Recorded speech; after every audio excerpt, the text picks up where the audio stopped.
Boa noite. O primeiro-ministro israelita Benjamin Netanyahu está em maus lençóis, acusado de 3 crimes de corrupção. É com Israel que abrimos este Euronews Noite. Seja muito bem-vindo. Já de seguida, os títulos do dia. Benjamin Netanyahu vai responder na justiça, acusado de corrupção pela Procuradoria de Israel.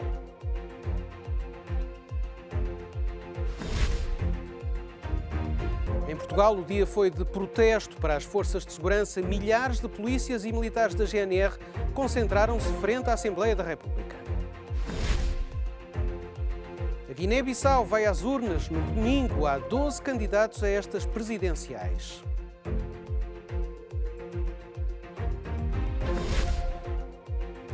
Ainda neste jornal damos as boas-vindas ao mais recente membro da família Euronews. Começaram as emissões da Euronews Albânia. Pela primeira vez na história, um primeiro-ministro israelita em funções vai responder perante a justiça por corrupção. O procurador-geral de Israel indiciou Benjamin Netanyahu pelos crimes de suborno, quebra de confiança e fraude. A acusação abre uma crise política no país. O primeiro-ministro de Israel, Benjamin Netanyahu, foi acusado de corrupção. As acusações são avançadas pelo procurador-geral do país. O primeiro-ministro enfrenta acusações de suborno, fraude e quebra de confiança. O caso ocorre numa altura em que reina um impasse político após 2 eleições gerais que não produziram uma maioria no Parlamento. O presidente israelita dirigiu-se aos deputados. Nos próximos 21 dias não há bloco ou partido. Cada um de vocês terá de se sentar com as suas próprias consciências e responder a uma questão apenas. Qual é o meu dever para com o Estado de Israel e os seus cidadãos?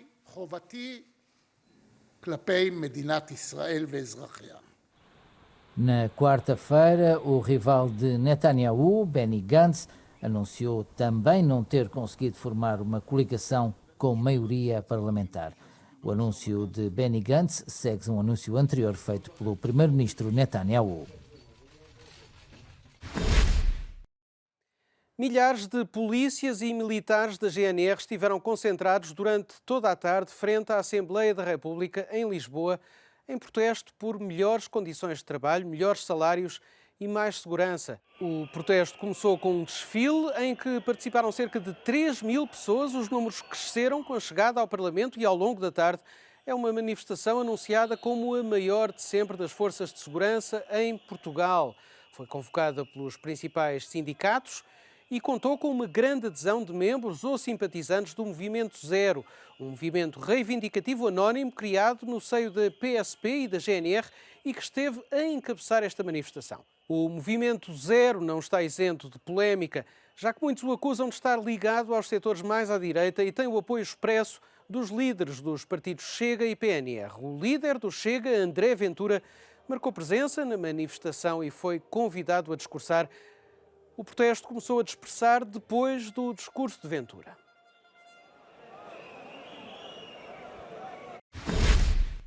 Esta manifestação que marcou o dia em Portugal é um assunto que vai ser desenvolvido pela Euronews nos próximos noticiários. Entretanto, a OCDE acabou de apresentar novas previsões para a economia global e o cenário não é mais risonho. Apesar de tudo, Portugal destaca-se pela positiva no quadro europeu. As estimativas apontam mesmo para um déficit zero em 2020. O abrandamento da economia ao nível global é para continuar. Assim o prevê o último relatório da OCDE, que indica, passamos a citar, sinais crescentes de que a crise cíclica se está a acumular. Segundo a Organização para a Cooperação e Desenvolvimento Económico, o avanço da economia mundial vai descer este ano dos 3,5% para os 2,9%, mantendo-se no mesmo patamar em 2020. As tensões políticas estão a penalizar continuamente as trocas comerciais, arrastando confiança e investimento. Estima-se que a economia americana caia 6 décimas em 2019, situando-se nos 2,3% e que volta a perder mais 3 décimas no ano seguinte. Por outro lado, a economia chinesa deverá expandir 6,2% e 5,7% nos mesmos períodos. Já no que diz respeito à zona euro, a tendência continua a ir no sentido negativo, descendo o produto interno bruto conjunto dos 1,9% para os 1,2% e caindo mais um ponto em 2020. Um cenário justificado em parte pelos fracos desempenhos da Alemanha e de Itália. Neste retrato europeu, Portugal sai-se um pouco melhor, com previsões nos 1,9% este ano e 1,8% no próximo. Um alerta, no entanto, muita atenção à evolução do crédito mal parado. A OCDE critica a inação dos governos que marcam passo à espera de uma intervenção dos bancos centrais. Domingo é dia de eleições presidenciais na Guiné-Bissau, um escrutínio que acontece no meio de mais uma crise política no país que levou a comunidade internacional a agir. 12 candidatos lançaram-se na corrida, mas serão poucos os que têm um projeto claro para o país. O ponto da situação com o trabalho da jornalista Nara Madeira. A Guiné-Bissau vai a votos este domingo, sob o olhar atento de missões de observadores de várias organizações internacionais, entre elas a CPLP.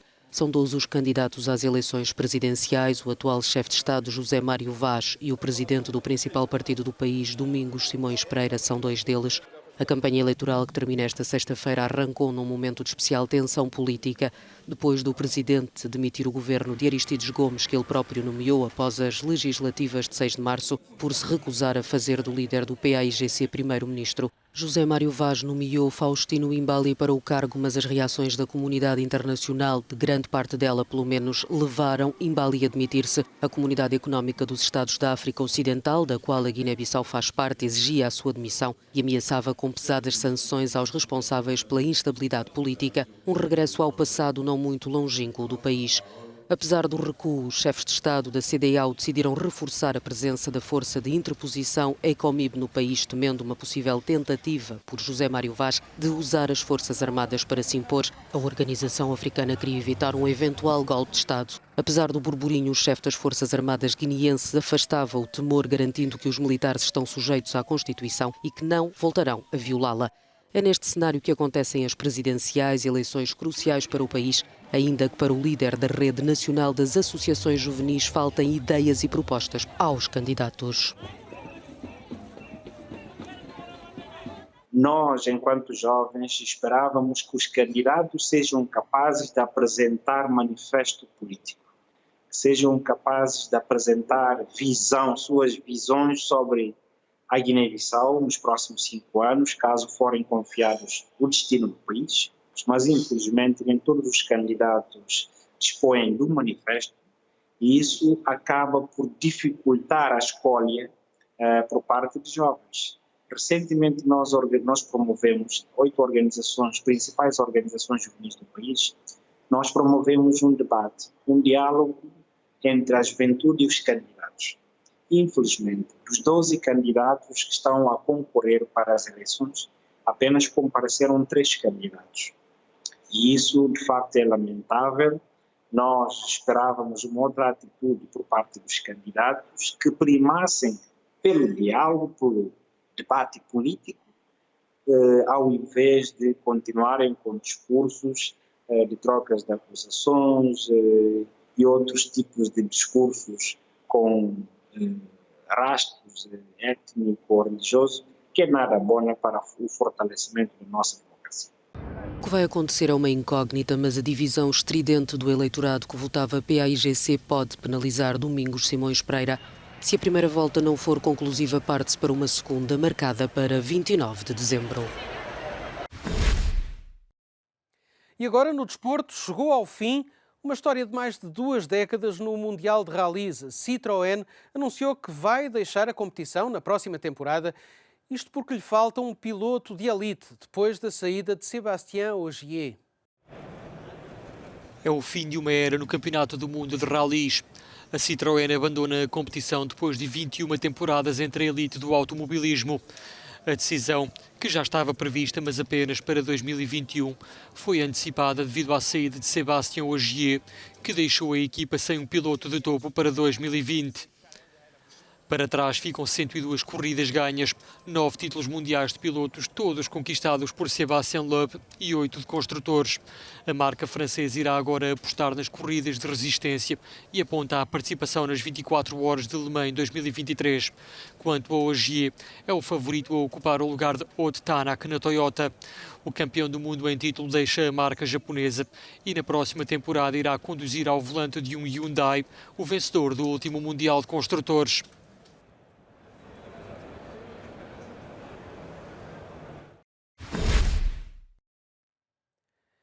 Apostar 100 euros e levar um Picasso para casa. É a ideia por detrás de uma lotaria internacional que pretende financiar o abastecimento de água potável em várias localidades africanas. O Nuno Prudêncio conta-lhe tudo. A proposta é a seguinte: comprar uma cautela que custa 100 euros para habilitar-se a ganhar uma obra de Picasso no valor de 1 milhão e pelo caminho ajudar uma missão que não tem preço.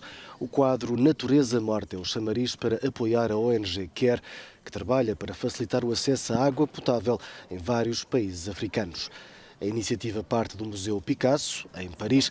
Foram postas à venda 200 mil cautelas. Elaborado em 1921, o quadro assenta numa composição geométrica na qual figuram um jornal e um copo de absinto.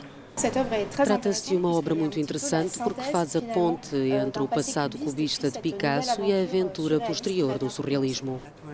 O conceito já foi testado em 2013, quando foram recolhidos 5 milhões de euros para ajudar a reconstruir a parte histórica da cidade libanesa de Tiro.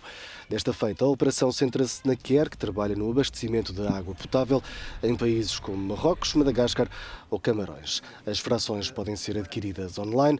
O sorteio decorre em Paris no dia 6 de janeiro.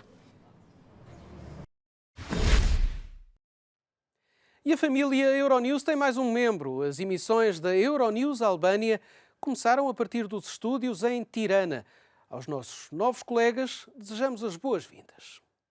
Good Morning Albanians, me Esmeralda Mulaj, çdo ditë në Euronews Albania.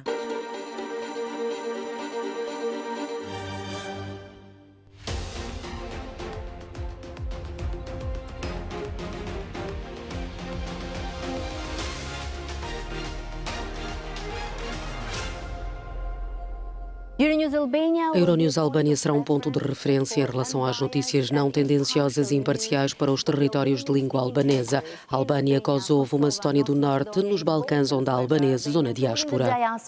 Për të sjellë tek ju ngjarje dhe lajmet e ditës, por që garantojmë cilësinë. Po Bruna, në fakt menjëherë pas deklaratës së ambasadës së Shteteve të Bashkuara të Amerikës për partneritetin publik-privat, PPP-ve të famshme. Tomislav, si është qëndroni me Euronews Albania?